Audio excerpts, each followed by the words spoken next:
అందరికీ నమస్కారం. వాస్తవాలకు ప్రతిబింబం కేజేఎస్ మీడియా. ఉన్నది ఉన్నట్టుగా అందించటమే మా జర్నలిజం. బ్రేకింగ్ న్యూస్ చూద్దాం. Aussies they pink ball test, భారత్కు అదొక్కటే ఊరట.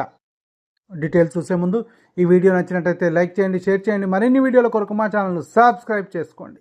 బోర్డర్ గవాస్కర్ ట్రోఫీ 2024లో భారత్కు తొలి ఓటమి ఎదురైంది.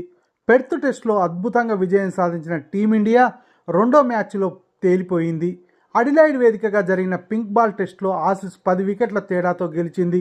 తొలి ఇన్నింగ్స్లో భారత్ 180 పరుగులకు ఆలౌట్ కాగా ఆసీస్ 336 పరుగులు చేసింది.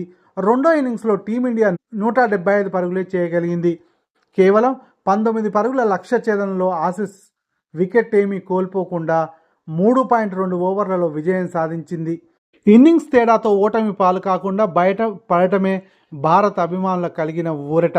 దీంతో 5 టెస్టుల సిరీస్లో ఇరు జట్లు 1-1తో సమానంగా నిలిచాయి.